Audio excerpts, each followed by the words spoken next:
Town Bharat पर आपका स्वागत है। आपके साथ मैं हूं राकेश पांडे। शाम के 5 बजने वाले हैं। वक्त हो गया है देश के सबसे पसंदीदा डिबेट शो राष्ट्रवाद का। राष्ट्रवाद यानी देश से बढ़कर कुछ नहीं। लाल टोपी काला कारनामा, सपा में क्या जिन्ना की आत्मा है? योगी आदित्यनाथ ने इतना बड़ा बयान क्यों दिया? सवाल यह भी कि अखिलेश अब क्या कहेंगे, और सवाल यह भी कि योगी फायर है, क्या बुलेट ट्रेन से ही फाइनल हिसाब करेंगे?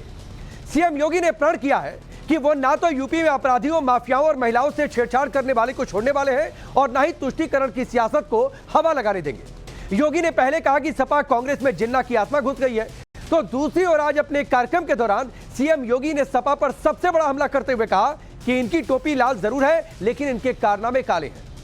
सीएम योगी ने इस दौरान यह भी कहा कि यूपी में कानून तोड़ने वाले का बुलेट ट्रेन से ही हिसाब किया जाएगा। सवाल यह है कि अपने ऐसे बयानों से क्या योगी यूपी को संदेश राजनीतिक देना चाह रहे हैं? इसी पर होगी हमारी आज की डिबेट, लेकिन पहले रिपोर्ट देखिए।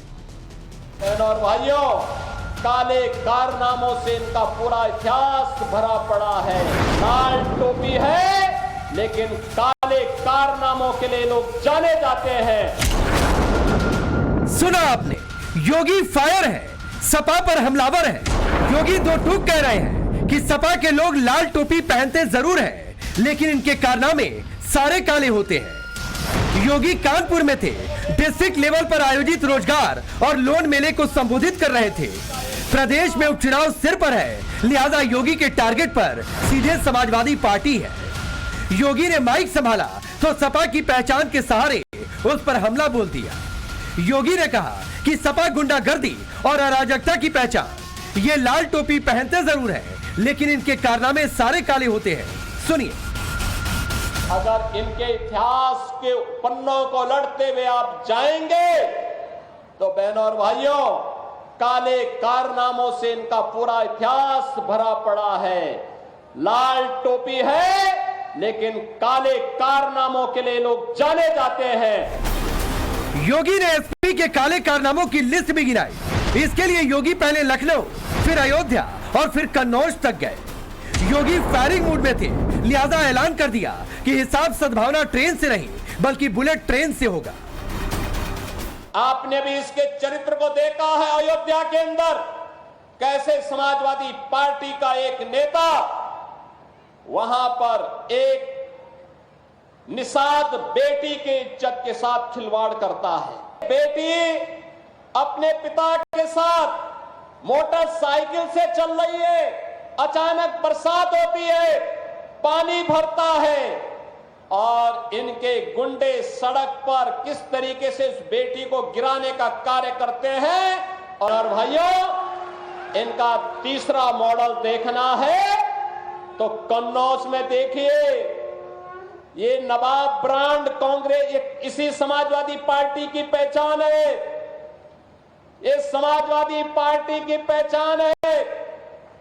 कैसे अनैतिक तरीके से अर्जित की गई संपत्ति, और उस संपत्ति के माध्यम से कैसे बेटियों की इज्जत के साथ, बड़ी बेशर्मी के साथ ये लोग खिलवाड़ करते हैं।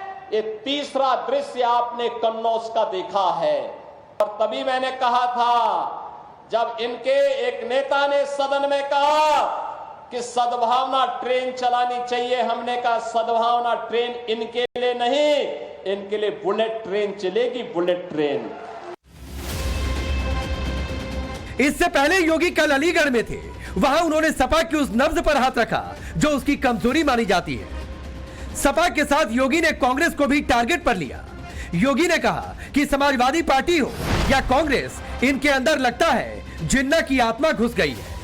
ये समाज को बांट रहे, सामाजिक ताने बाने को छिन्न भिन्न कर रहे। कि कांग्रेस हो या समाजवादी पार्टी, इनके अंदर बहनों और भाइयों, इनके अंदर लगता है जिन्ना की आत्मा घुस गई है, और जिन्ना की आत्मा घुस करके फिर से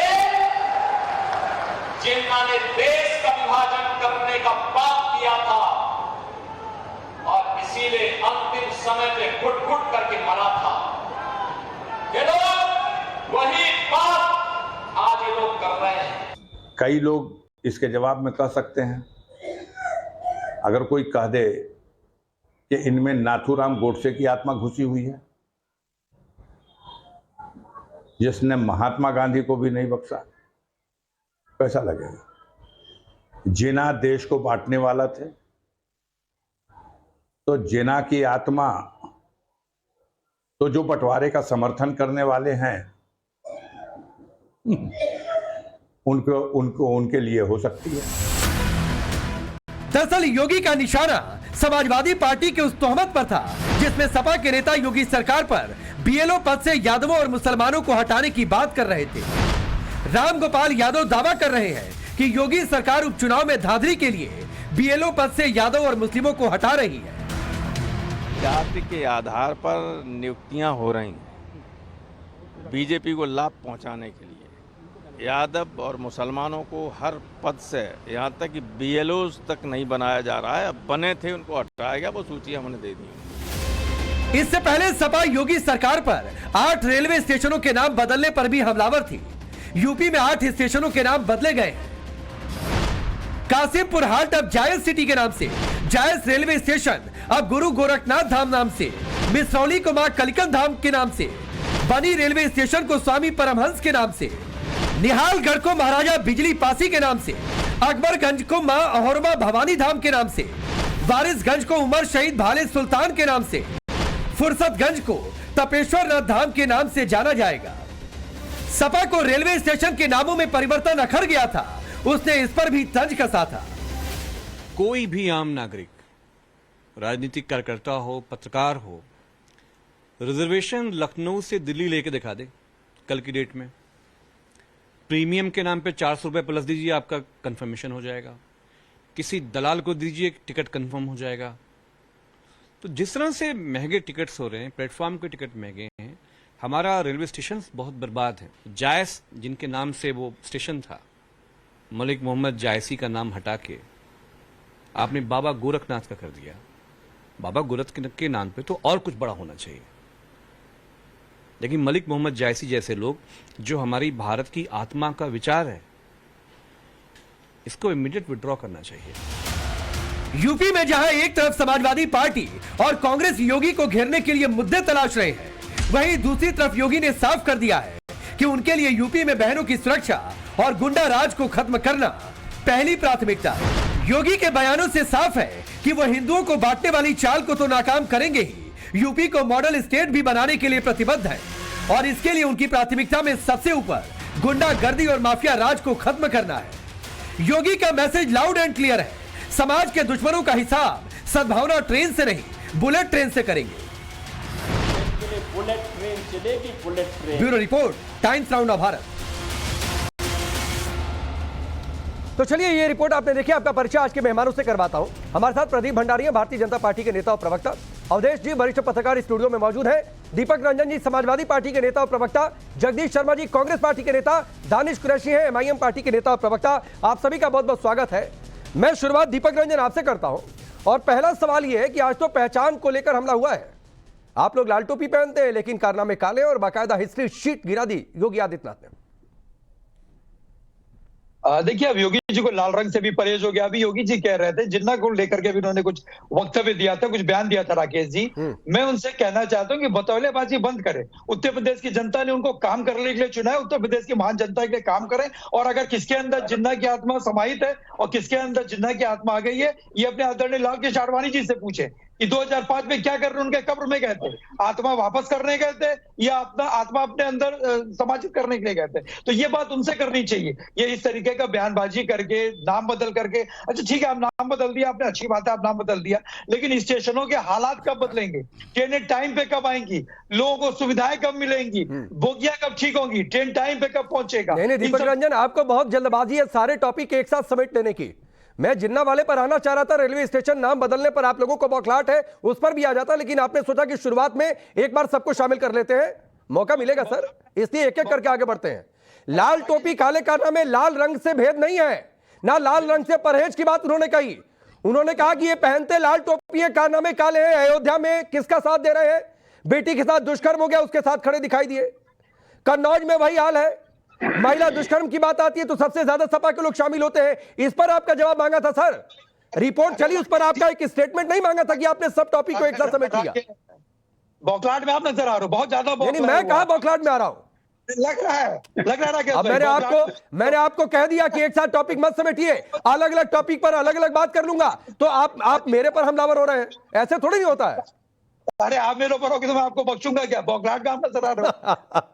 हमारा कुछ नहीं जाएगा। नहीं दीपक रंजन, तो हमारा क्या जाएगा भाई? हम पॉलिटिकल लोग थोड़े नहीं है कि हमारा कुछ चला जाएगा। नंबर आप बढ़ाना चाह रहे हो अपना, कहीं नहीं, ना आप अपने चैनल के माध्यम। दीपक रंजन, अरे सुनिए ना सर, मेरा नंबर किसकी नजर में बढ़ना है नहीं बढ़ना है वो चिंता मैं कर लूंगा। आप अपना नंबर अपनी पार्टी की नजर में बढ़ा लीजिए पहले। मेरी भी जिस काम के लिए आपको पार्टी ने भेजा है, आपकी पार्टी ने आपको एंकर पर सवाल खड़ा करने के लिए नहीं भेजा। आपकी पार्टी ने बाकायदा जब टॉपिक तय हुआ तो भाई जाओ इस टॉपिक पर पार्टी का एजेंडा सामने रखो, लेकिन आप एंकर पर अटैक करने लगे, ऐसे थोड़ी नहीं होता है। आप अपने गेस्ट कोऑर्डिनेटर से पूछो ना क्या टॉपिक क्या था, क्या टॉपिक दिया था शुरू में, ये अपने गेस्ट कोऑर्डिनेटर से क्या पूछो। बताया था टॉपिक? बताइए क्या बताया था, बताइए क्या टॉपिक था? उन्होंने कहा था कि जिन्ना के ऊपर जो बयान दिया है। हाँ तो सर वो भी टॉपिक है भाई, उसके बाद एकदम वो टॉपिक है। उसके बाद योगी आदित्यनाथ ने लाल टोपी काले कारनामे वाली लाइन दे दी, हमने उस बयान को भी रख लिया।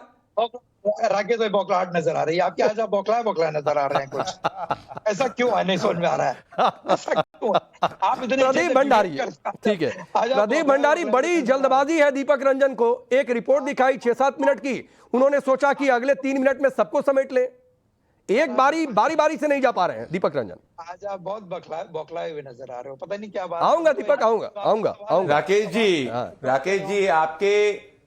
राकेश जी आपके इस पॉपुलर शो में और आपके सभी दर्शकों को मेरी तरफ से नमस्कार।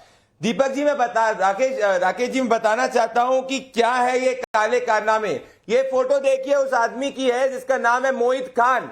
इसने एक नाबालिग बच्ची का रेप किया है। ये अभी तक समाजवादी पार्टी का कार्यकर्ता और नेता बना हुआ है। ये होते काले कारनामे। इसमें अखिलेश यादव डीएनए टेस्ट की बात कर रहे थे। ये होते लाल टोपी के काले कारनामे। दूसरे बताना चाहता हूं काले कारनामे क्या होते हैं। ये देखिए 14 टेरर आतंकवादियों के खिलाफ समाजवादी पार्टी ने केस वापस लिया था। ये 14 लोगों के खिलाफ जो केस वापस लिया था इसमें से 30% कन्विक्ट हुए थे। आतंकवादियों को बैक करना समाजवादी पार्टी की प्रवृत्ति होती है। ये होते काले कारनामे। तीसरा डेटा पॉइंट दिखाना चाहता हूं, दलितों के खिलाफ सबसे ज्यादा अत्याचार समाजवादी पार्टी की जब सरकार थी तब जो है लाल टोपी के काले कारनामे थे। ये लाल टोपी के काले कारनामे। अब और चौथे काले कारनामे दिखाना चाहता हूं। ये जब अखिलेश यादव रूल किया करते थे उत्तर प्रदेश के अंदर, ये आऊंगा दीपक भाई, इसके बाद तुरंत आपके पास आ जाऊंगा, दिखा लीजिएगा जो आप दिखा रहे हैं, तुरंत आपको समय दे दूंगा इसके बाद। ये है काले कारनामे।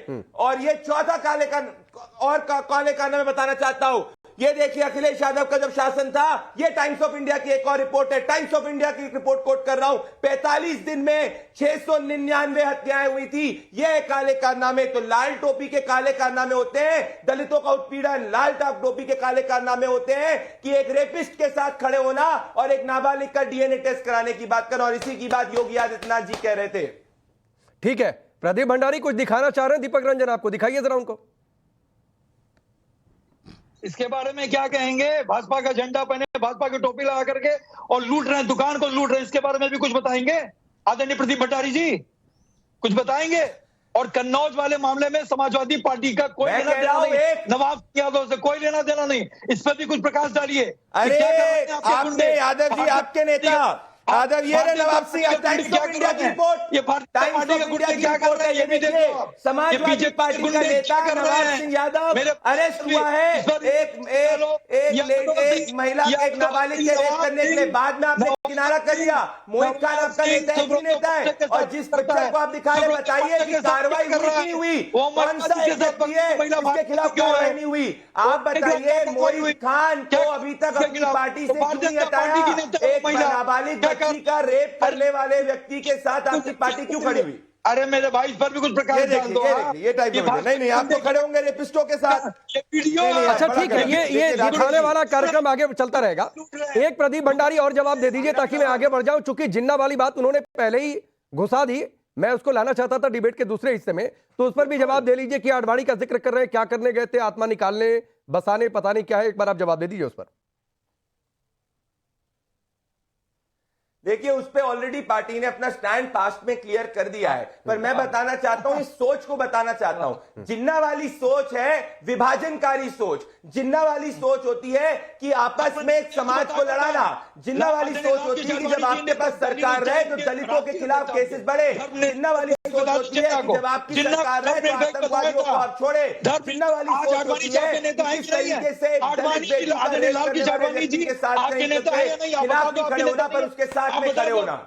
और जिन्ना वाली सोच होती है सर्जिकल स्ट्राइक का प्रूफ मांगना। सरकार नहीं चलती है, ठीक है। आपके मुख्यमंत्री जी से बतौलेबाजी करते हैं। ठीक है सर, चलिए दीपक रंजन आगे बढ़ता हूं, रुक जाइए आप सरकार में सर, रुक जाइए। बतौलेबाजी की जगह आपको जवाब दे दिए होते पॉइंट वाइज तो शायद कंस्ट्रक्टिव डिबेट आगे बढ़ रही होती, लेकिन दीपक रंजन ये कहकर कि सीएम योगी बतौलेबाजी कर रहे हैं, इससे ये आपका जवाब नहीं होता है। चलिए मैं आगे बढ़ रहा हूं, रुक जाइए। प्रदीप भंडारी आ रहा हूं, रुक जाइए। मेरी बात आडवाणी जी ने तो अरे रुकिए ना प्लीज, रुकिए। आडवाणी जी को ठीक है। अरे वो पहली बात नहीं है, कुछ नया फैक्ट लेकर आते ना। क्यों नहीं अभी तक अरे दीपक रंजन अभी पूछ दूंगा कि औरंगजेब की चादर पर किन लोगों ने जाकर पुष्प चढ़ाए मजार पर जाकर, तो फिर आपको दिक्कत हो जाएगी। कौन कौन भड़काने वाली स्टेटमेंट देता है, क्या वो विभाजनकारी सोच नहीं है, जो आपको दिक्कत हो जाएगी। ठीक है, अभी तक जगदीश शर्मा जी सपा और कांग्रेस दोनों के लिए बोला मुख्यमंत्री योगी ने कि ये जिन्ना वाली आत्मा घुस गई है, और जाहिर सी बात है जो मैं समझ रहा हूं ये सोचकर बोला होगा कि प्रो मुस्लिम स्टेटमेंट, भड़काने वाले स्टेटमेंट, ऐसे स्टेटमेंट जो हिंदुओं को बांटे, टारगेट तो यही है। आपका जवाब। राकेश पांडे जी, इसका जवाब तो भंडारी भाई ने दे दिया है कि जिन्ना की मजार पर जाने मतलब है विभाजन करना। इनके अडवाणी जी गए थे, वो विभाजन वाले के पास गए थे। आज तक यही चल रहा, भारत में विभाजन ही हो रहा है, हिंदू और मुसलमान में झगड़े हो रहे हैं। और रही लाल टोपी की बात, आप भली बात ही जानते होंगे, लाल टोपी लाल कपड़े से कौन डरता है। नाम नहीं लूंगा, मुख्यमंत्री का अपमान हो जाएगा। कहीं ना कहीं डर है, जो उत्तर प्रदेश के परिणाम आए हैं उससे डर गए हैं योगी जी बुरी तरह से। उल्टा सीधा अपना चुनाव दिए जा रहे हैं, उनको पता है कि अगले वाले बुरी तरह हारेंगे। नहीं, सपा की वकालत क्यों करने लगे? सुन ले, अरे सुनिए सर, आप सपा में तो है नहीं, और सपा का जवाब देने के लिए, उनको डिफेंड करने के लिए दीपक रंजन को बुलाकर रखा हुआ है। तो सर आप, मैं बिल्कुल बोलने दे रहा हूं। मैं इसलिए बीच में आया कि आप लाल टोपी को डिफेंड करने लगे। तो सर क्यों लाल टोपी को डिफेंड कर रहे हैं? दीपक रंजन सक्षम है भाई, पार्टी ने उनको प्रवक्ता इसीलिए बनाकर रखा हुआ है। भाई आप आ जाइए ना जिन्ना वाली आत्मा पर। आपकी नहीं, अगर जिन्ना की मजार पर जाना, आपकी पार्टी के किस किस नेता ने पाकिस्तान जाकर पाकिस्तान का सपोर्ट मांग लिया कि मोदी की सरकार गिर जाए तभी रिलेशन सुधर सकते हैं, तभी स्थिति बेहतर हो सकती है, फिर उस पर आप जवाब नहीं दे पाएंगे। हमारे देश के बाहुबली नेता प्रधानमंत्री ने जाके बिना परमिशन के जहाज उतारकर मदद मांग ली पाकिस्तान। अरे प्रधानमंत्री को हक होता है जगदीश जी, अभी आपकी पार्टी सत्ता में नहीं है। जिस दिन सत्ता में आ जाएगी, जिस दिन सत्ता में आ जाएगी तो भारतीय प्रधानमंत्री जो भी उस समय कांग्रेस पार्टी से होगा, वो जहां मन करे प्लेन लेकर चला जाएगा, बिरयानी खाकर चला आएगा, क्योंकि उस समय उसका हक होगा। तो अभी जो प्रधानमंत्री का हक होता है उस पर चर्चा मत करिए। कहीं ना कहीं मुख्यमंत्री जो बात कर रहे हैं रेल की, बेटियों की, कर कौन रहा है यार? सारे देश को पता है बेटियों का अपमान कौन कर रहा है। रेल कितनी गड्ढे में कर दिया, कहां जा रही है, किसको बेच के जा रही है? गरीब रथ याद है आपको? लालू जी का गरीब रथ, एसी में घूमते थे। दिक्कत यह है कि बेटियों की बात करेंगे, अभी बंगाल पर 2 सवाल कर दूंगा, चुप हो जाएंगे, फिर मणिपुर के पीछे जाकर आप छिप जाएंगे। बताना तो पड़े, ठीक है? अरे भाई तो बताना पड़ेगा सर, तो अपने वाले का भी जवाब दीजिए ना सर। क्यों मेरे से सवाल आप अपने की बात नहीं करेंगे, सपा की बात करेंगे, सपा अपनी बात नहीं करेगी, बीजेपी की बात करने लगेगी। भारतीय जनता, मैं जब बता रहा हूं, मैं डिबेट में बैठूं, मैं भारत की बात कर रहा हूं। राकेश पांडे जी, मैं भारत की बात कर रहा हूं, भारत में चल क्या रहा है। अच्छा, ये झूठ, बंगाल भारत में नहीं है, झूठ बोल रहे हैं। नहीं, बंगाल भारत में नहीं है, हमारा अधिकार है या ये भारत से बाहर का हिस्सा है बंगाल? यह भी ना करें, मैं बता रहा हूं ना भाई। भाई मणिपुर भी तो भारत में है। हाँ, तो मतलब आप मणिपुर की बात करना पसंद करेंगे, बंगाल की बात नहीं पसंद करेंगे। प्रधानमंत्री, चलिए आगे बढ़ रहा हूँ, आ रहा हूँ, प्रदीप भंडारी आऊंगा, लेकिन उससे पहले अवधेश जी 1 मिनट रुकिए। अरे रुकिए ना प्लीज, रुकिए। 2 मेहमान अभी वेट कर रहे हैं, 2 मेहमान वेट कर रहे हैं। अवधेश जी, लाल टोपी पर सवाल पूछा जाए तो कह रहे हैं लाल रंग से परहेज है, जबकि काले कारनामों की बात कर रहे हैं। यहां कांग्रेस को लग रहा है कि सपा डिफेंड नहीं कर सकती, वो लाल टोपी के पीछे जाकर छिप रहे हैं। देखिए, पहले आडवाणी जी पर जो बात हुई, मैं एक लाइन बोल दूं। आडवाणी जी जब गए थे जिन्ना के मजार पर, उन्होंने कहा था ये तो इतिहास पुरुष थे, ही सिंगल हैंडेडली क्रिएटेड पाकिस्तान।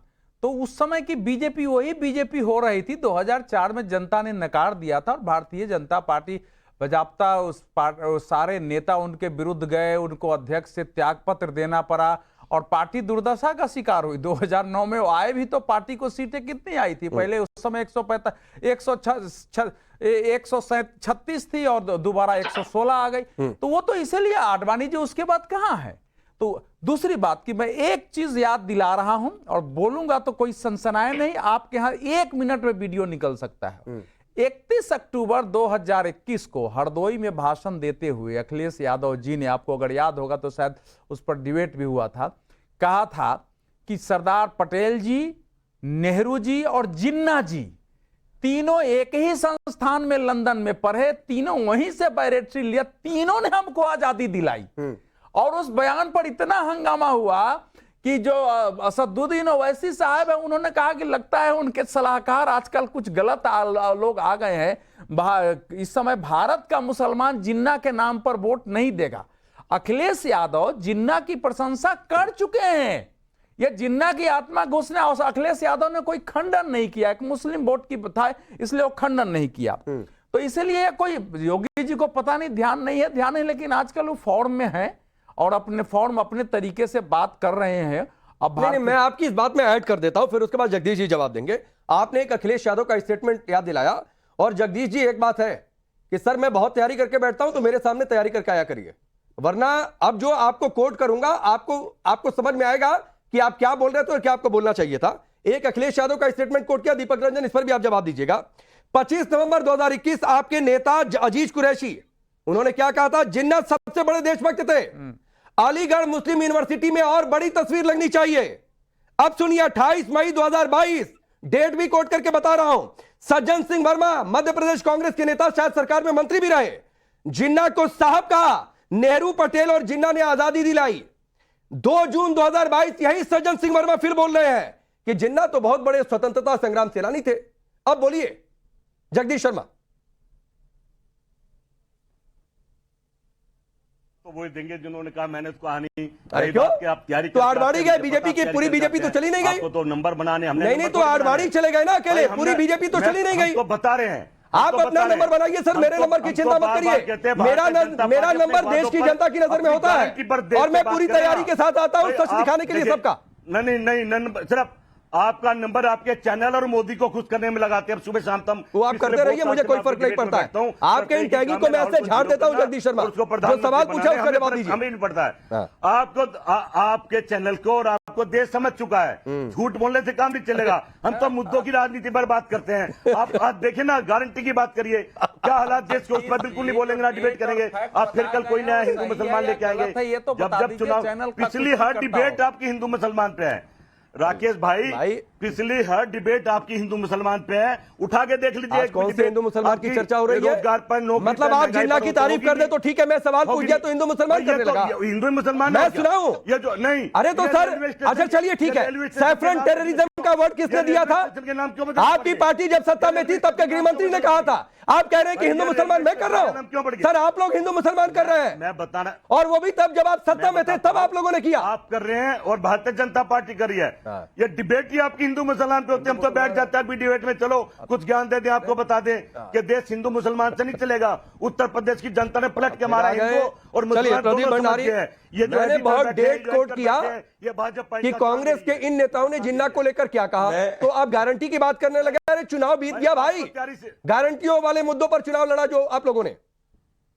आ रहा चुनाव 10 सीटों पे चुनाव है उत्तर प्रदेश। मैं कह रहा हूं इस वक्त जगदीश जी को मैं बहुत अच्छी तरीके से जानता हूं। जगदीश जी एक सेकंड, जगदीश जी आप भाजपा के प्रवक्ता तो नहीं बन गए ना? आप प्रियंका गांधी वाड्रा जी के साथ में अभी तो रिलैक्स करिए, भाजपा की टर्न है, भाजपा को बोलने दीजिए। अगर आपको हमारी पार्टी में ज्वाइन करना है तो आप ऑफिशियली ज्वाइन कर लीजिएगा। अभी बीजेपी की टर्न है, बीजेपी को बोलने दीजिए।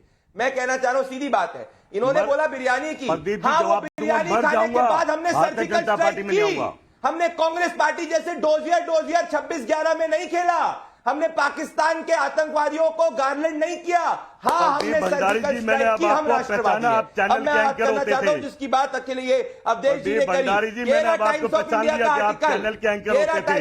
का आर्टिकल जिसकी बात अवधेश जी कर रहे थे, जिसमें अखिलेश यादव जी ने कहा कि जिन्ना उतने ही बड़े जितने बड़े देशभक्त थे जितने सरदार पटेल और नेहरू थे। तो ये है इनकी सोच। अब मैं कहना चाहता हूं आपसे, और मेरा सीधा सवाल है, आपने ये बात कर रहे थे, बड़ी बड़ी देश की बात कर रहे थे, चलिए मैं भी देश की बात करता हूं। मुझे बताइए, मेरा जगदीश जी से सवाल है, लड़की हूं लड़ सकती हूं की बात करने वाली प्रियंका गांधी वाड्रा वो बंगाल की बेटी के लिए कब बोलेगी? और अगर वो बंगाल की बेटी के लिए नहीं बोलेगी तो सवाल नहीं पूछा जाएगा कि सपा और ये कांग्रेस के काले कारनामे बच्चियों के साथ खड़े होने में भी ये राजनीति देखते हैं। और काला कारनामा एक और बताता हूं समाजवादी पार्टी का, ये एक और मेरे पास रिपोर्ट है, और ये देखिए आप रिपोर्ट दिखाना चाहता हूं जिसमें समाजवादी पार्टी के रैली के अंदर पाकिस्तान जिंदाबाद के नारे लगे। तो ये लोग कुछ नहीं, ये लोग सिर्फ और सिर्फ राष्ट्र विरोधी सोच को आगे बढ़ाना चाहते हैं। इसीलिए उत्तर प्रदेश की जनता ने इनको पिछली 2 बार जगदीश जी आप जवाब दीजिएगा।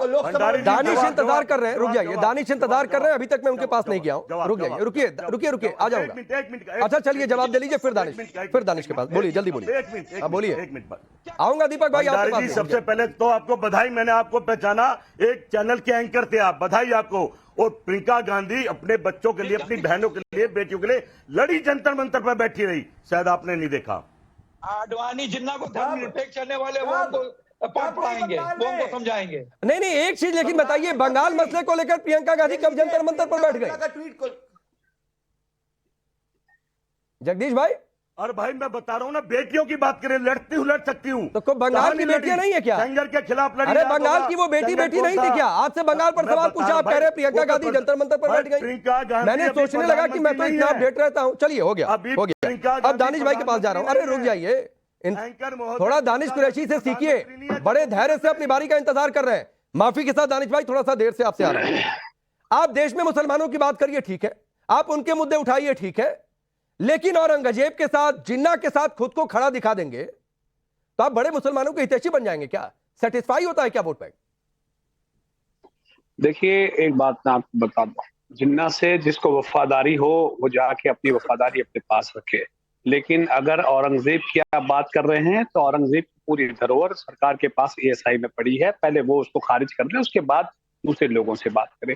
उससे बढ़ के मैं एक बात कहूं कि अवधेश जी ने एक बात कही कि भाई अडवाणी जी के कारण से सरकार चली गई, तो क्या ये मान लिया जाए कि देश में पिछली बार की जो 2 सरकारें थी, 2014 में और 2019 में, उसके बाद 2024 में ये बैसाखी वाली सरकार जो बनी है मोदी जी की, ये इनकी नीतियों के चलती ही जो मुसलमानों की मुखालिफत में ये हालात बन गए, क्या हम ये मान लें? और अगर ऐसा नहीं है तो मुझे ये बता दीजिए कि योगी जी जिस राह पर चल पड़े हैं, देखिए मैं आपको बोलूं कि लोकसभा हारने के बाद उत्तर प्रदेश के जो हालात हैं, उसके बावजूद भी अगर योगी जी की शैली में अगर बदलाव नहीं आ रहा तो याद रखिए कि पिछली बार नुकसान हुआ था, इससे बढ़ के ज्यादा नुकसान होने वाला है। क्योंकि सुनिए जरा बता दीजिएगा, अभी के पास जिस राह पर चल पड़े उसका मतलब मैं बताऊं आपको। देखिए कल आपने देखा हो तो हेमंता का आपने स्टेटमेंट सुन लिया, वो खत्म हुआ तो आज एक भारतीय जनता पार्टी के दूसरे प्रदेश के अंदर में योगी जी का स्टेटमेंट है। सुनिए, अरे उस पे एफआईआर के लिए एप्लीकेशन दिया है यूनाइटेड, उसने तमाम लोगों ने मिलकर, खैर वो बात का विषय है। लेकिन मैं आपको ये बात बताऊं कि जो योगी जी जो कार्रवाई कर रहे हैं वो वही कार्रवाई कर रहे हैं जिसके चलते वो लोकसभा में हारे हैं, और यही गति से वो आगे बढ़ेंगे। तो आप याद रखिएगा कि आने वाले चुनाव में देश के लोगों को समझ में आए, खुश होना चाहिए कि जोगी जी से हार जाएगा। जी देखो जोगी जी फिर से रिपीट करिए, है जोगी जी को तो इसके अलावा हमने कभी सुना नहीं। अरे योगी जी के अंदर में पहले 72 सीटें, फिर 70 75 सीटें, 65 सीटें, और अब जाके 35-38 सीटों पे आके योगी जी खड़े। अरे अवधेश जी सुनिए, तो 20 साल से ये तो बताओ तो देखिए अभी आपने क्या कहा था कि भाई अडवाणी की नीतियों के चलते उनके समर्थन का यही आधार है, और उसमें गलत क्या है? सवाल तो ये उन्होंने कहा है कि आपस में बंटोगे तो कटोगे, आपस में मिलजुल के रहो, तो इसमें गलत क्या है? मोदी सरकार मोहम्मद अली जिन्ना ने, राकेश पांडे बोले, मैं जो बात कहना चाह रहा था आपकी बात का जवाब दे रहे हैं अवधेश जी, चूंकि आपने कोट किया था इनको। मोहम्मद अली जिन्ना ने और बाकी ने देश में क्या किया था कि माइनॉरिटी मतलब मुसलमान, पिछड़ा, दलित, वही आवाज जिन्ना ने उठाया था जो आज उठ रही है। उसके परिणाम ये हुए कि इस देश के दलितों और आदिवासियों में से एक बड़े वर्ग ने पाकि मुस्लिम लीग के पक्ष में मतदान कर दिया, भ्रमित होके। पाकिस्तान विभाजन विभाजन का पक्ष लिया, बंगाल से लेके बिहार, यूपी तक और बांग्लादेश में गए वो। तो ये भयानक स्थिति जो आज जोगी जी ने कहा है, उनकी सोच क्या है। लेकिन जो इस समय हो रहा है कि माइनॉरिटी, दलित, मुसलमानों के नाम पर और पिछड़ा, उनको माइनॉरिटी के साथ जिन्ना की नीति। एक बात दानिश मुझे बताइए, सुनो ये जिन्ना की नीति थी और उसके कारण विभाजन में अनेक हमारे क्षेत्र गए और जोगिंदर कुमार मंडल वहां जाके लॉ मिनिस्टर बने और बाद में किस स्थिति में भाग के आए हैं। तो इसलिए जोगी जी जो कह रहे हैं वो एक चेतावनी है। नहीं, मैं एक चीज कह रहा हूं, जो बात अवधेश जी ने कही दानिश पांडे जी कि नहीं, मैं आप ही के पास आ रहा हूं, सवाल सुन लीजिए फिर आप जवाब दीजिएगा। आपको लगता है कि योगी बहुत गलत बोल रहे हैं? आपको लगता है कि योगी जैसा बोल रहे हैं उससे चुनाव में नुकसान हो जाएगा? सर फिर तो आपको बिना बौखलाए खुश होना चाहिए और क्या कि अगली बार योगी की विदाई हो जाएगी। फिर क्यों इतनी बेचैनी? आप क्यों चिंता कर रहे हैं उनकी? हार जाए, बाहर हो जाए। देश में जो सौहार्द का मामला बिगाड़ के जो राजनीति भारतीय जनता पार्टी कर रही है वो नुकसानदेह। और सुनिए, इससे आगे मैं बताऊं, जो अवधेश जी जो कह रहे हैं आप जिन्ना को लेकर या पाकिस्तान को लेकर इतनी सारी चिंता 1947 की बात कर रहे हैं, और हम जो कह रहे हैं आपसे कि लद्दाख में चीन रोज अंदर घुस रहा है, तो उस पर उनका जवाब नहीं है। ये बौखलाहट है इनकी। चीन अंदर घुस रहा है रोज। दानिश कुरैशी, ये सबसे बड़ी दिक्कत है। मैं आपसे सवाल यूपी की कर लूंगा, आप लद्दाख चले जाएंगे। सर चीन पर डिबेट, आपको इतने बोलने का शौक है तो चीन पर जिस दिन डिबेट करेंगे उस दिन आपको मैं बुला लूंगा।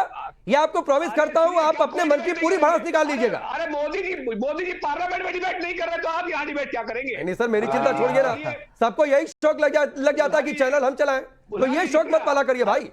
मुझे क्या कब कैसे करना है मुझे तय करने दीजिए। स्पेशल दूरबीन है कि हमारे सैनिक इतने कमजोर हैं कि चीन को अपनी मैं चीन की ओर जाना भी नहीं चाह रहा, अभी मैं जाना भी नहीं चाह रहा, उधर डिबेट में ले भी नहीं जा रहा। प्रदीप भंडारी बोलिए, उसके बाद दीपक आपके पास आऊंगा। नैरेटिव देश में बनाने, प्रदीप भंडारी कुछ कहना चाह रहे हैं। यही नैरेटिव देश में बनाने की कोशिश हो रही है कि ये सब हिंदू मुसलमान करते हैं और देश खत्म हो रहा है। बिल्कुल सही बात। नैरेटिव बनाने की कोशिश है ना, उसी का पार्ट जो है ये बता रहे हैं दानिश कुरैशी। ठीक है प्रदीप भंडारी। मैं अवधेश जी बहुत सीनियर पत्रकार है और मैं बिल्कुल उनकी इज्जत करता हूं। मैं एक बात कहना चाहता हूं, इन्होंने कहा एआईएमआईएम के प्रवक्ता ने कि भाई हार लोकसभा में हुई है। अरे 50 सालों में पहली बार ऐसा हुआ है कि तीसरी बार कोई सरकार जो है रिपीट करी है। हम जीते हैं लोकसभा। आप जमाना जब पार्टी हो, हैदराबाद के एक इलाके के आगे एक वोट नहीं मिलता और आप बात करते हो देश की जनता की। और ये सौहार्द की बात करेंगे राकेश जी, इनका सौहार्द बताता हूं। 15 करोड़ को छोड़ दो, 15 करोड़ बता देंगे, 100 करोड़ की क्या हालत है। इनका सौहार्द ये है कि एक बीफ की दुकान पे जाके, गाय की दुकान पे जाके बोलते हैं किसी को काटते रहो। ये इनका स्वार्थ। इनका स्वार्थ ये है कि जब मुसलमान महिलाओं के पक्ष में सुप्रीम कोर्ट जजमेंट पास करती है तो ये सुप्रीम कोर्ट के जजमेंट के खिलाफ बात करते हैं। भंडारी झूठ बोल रहे हैं, प्रदीप भंडारी झूठ बोल रहे हैं। क्या झूठ बोला है? क्या झूठ बोला है? सुनिए, आप ओपन चैलेंज, क्या झूठ बोला है बताइए। उत्तर प्रदेश में कितनी सीटें आई आपकी? एआईएमआईएम की कितनी सीटें उत्तर प्रदेश में? भारतीय जनता पार्टी का उत्तर प्रदेश में 41% वोट शेयर है, समाजवादी पार्टी से 6% वोट शेयर ज्यादा है। और ये वाले जमाना जब पार्टी हमको बताएंगे। आप गेस्ट हैं, आप एंकर नहीं है, आप गेस्ट हैं, इसलिए उस तरफ। अरे भाई मैं जो हूं वो हूं, आप मत घबराओ मेरे बारे में, मेरे में मत डिबेट करो। मेरे बारे में जब डिबेट करना अलग से कर लेना, मेरे सवाल का जवाब दीजिए। उत्तर प्रदेश में एआईएमआईएम की कितनी सीटें? सुनो, उत्तर प्रदेश में वसतीदीन ओवैसी की कितनी सीटें? आप जवाब बताओ, सुन लो। अरे जवाब दो। ठीक है, अच्छा सुन लीजिए प्रदीप भंडारी, एक बार जवाब सुन लीजिए, दानिश का जवाब सुन लीजिए। आपसे पहले 3 बार सरकार और किसी की नहीं बनी, आप ये कह रहे हैं, ये बिल्कुल झूठ बोल रहा है। वाजपेयी की सरकार भी 3 बार बनी थी और गिरी थी, तो आप ये झूठ बोलना बंद कर दीजिए। अरे इनको पढ़ के आने दीजिए। कभी ऐसा नहीं हुआ नेहरू के बाद में 50 सालों में कि कोalition तीसरी बार रिपीट हुई है। क्या बोल रहे हैं? 3 बार लगातार कौन सी कोalition रिपीट हुई है? राकेश जी ओपन चैलेंज है आपके शो पे। ना राकेश जी ओपन चैलेंज है, 3 बार लगातार कौन सी कोalition रिपीट हुई है? मुझे बताइए कौन सी कोalition 3 बार लगातार रिपीट हुई है? 50 ईयर्स में बताइए 3 बार लगातार कौन सी कोalition रिपीट हुई है? सेम कोalition कौन सी 3 बार रिपीट हुई है 50 सालों में? प्रदीप भंडारी पढ़ के नहीं आए आप पढ़ के, अरे पढ़ के नहीं आए हो यार, पढ़ के नहीं आए हो। और इसीलिए जमानत जब्त होती है। अच्छा मैं आ रहा हूँ, जब्त होती है। अरे सुनिए दानिश कुरैशी, जमानत जब्त होती है। प्रधानमंत्री नरेंद्र मोदी, अरे आप लोगों की दिक्कत ये है सर कि 4 जून बीते बहुत समय हो गया। दानिश कुरैशी, आप अभी भी 4 जून की डिबेट पर अटके हुए हैं। किस कोएलिशन की कितनी बार सरकार बनी, क्या इतिहास बने नेहरू के बाद? सर ये 10वीं बार और न जाने कितने चैनलों पर डिबेट हो गई, तो दानिश कुरैशी क्यों 4 जून पर जा रहे हैं? आधे से ज्यादा अगस्त बीत चुका है, सितंबर आने वाला है, सुनिए मेरी 3 महीने बीत गए, गंगा में बहुत पानी बह गया, आगे बढ़िए। सुनिए, आप कह रहे हैं सर, आप कह रहे हैं, अरे रुकिए ना, अभी आपकी पार्टी के नेताओं के स्टेटमेंट में निकालने लगूं जो आप कह रहे हैं हिंदू मुस्लिम की बात, अयोध्या पर फैसला आ जाता है तो भी बाबरी की याद दिलाते हैं, फिर पूछते हैं कि तकलीफ नहीं हो रही है क्या, तो ये भड़काऊ स्टेटमेंट होता नहीं है। तो सर मत जाया करिए। अगर एक लाइन मैंने कहा दानिश कुरैशी कि अगर आपको लग रहा है कि योगी आदित्यनाथ सत्ता से बाहर हो जाएंगे, जनता उनको वोट नहीं देगी, तो खुशी मनाइए कि अच्छा है कि हिंदू मुस्लिम कर रहे हैं।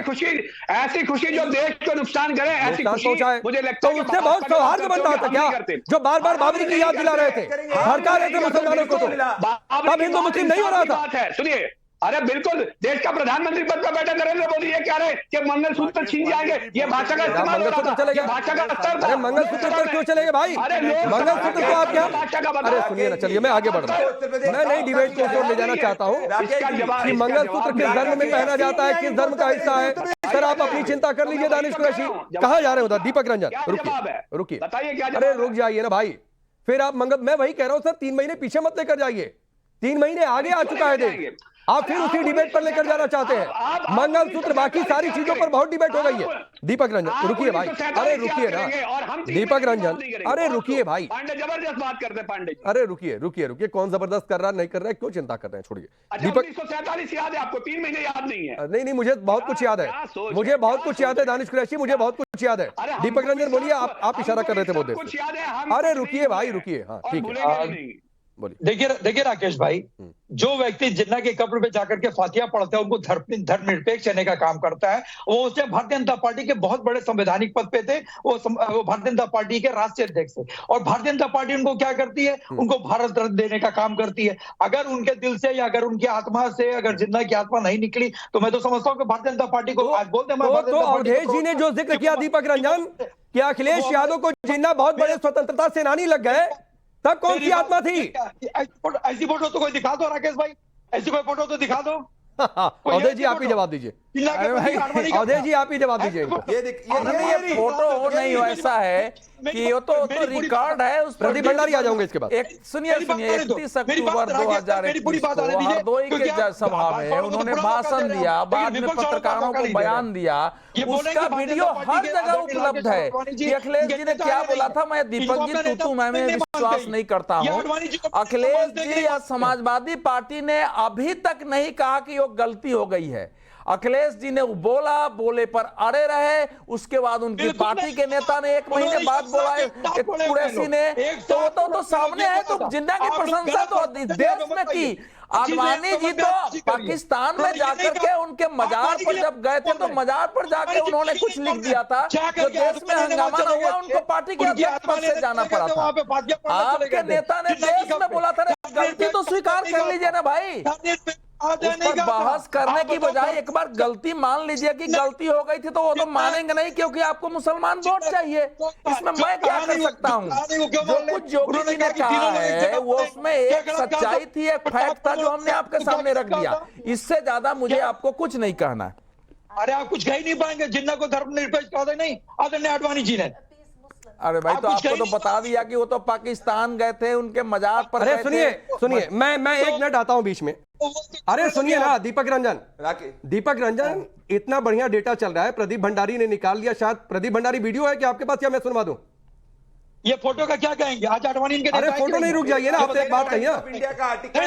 नहीं अच्छा रुक जाइए, अरे रुकिए ना भाई, 1 मिनट रुकिए प्लीज।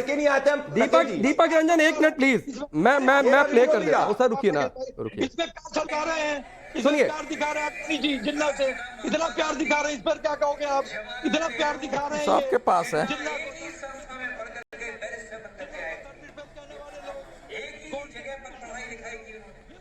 वो भी जल्दी राकेश पांडे भारतीय जनता पार्टी के प्रवक्ता बनेंगे। किसी भी तरीके से किसी का भी संघर्ष करना पड़ा होगा तो वो पीछे नहीं हटेगा।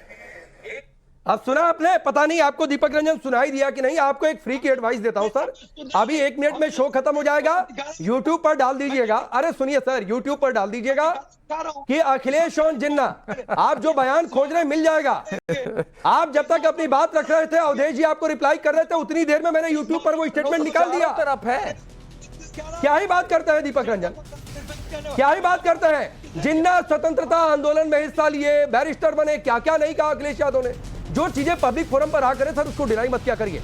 और जिन्ना की बात करते हैं, तरफदारी करते हैं, फिर पता चले कि आपके नेता कभी जिन्ना को लेकर कुछ बोले तो सर थोड़ा सा होमवर्क कर लिया करिए। तो जवाब देना इस तरीके से आपको ये नहीं समझ में आएगा कि हम जवाब क्या दें क्या नहीं दें। चलिए वक्त इतना ही, आप सबका बहुत बहुत शुक्रिया। रुकेंगे।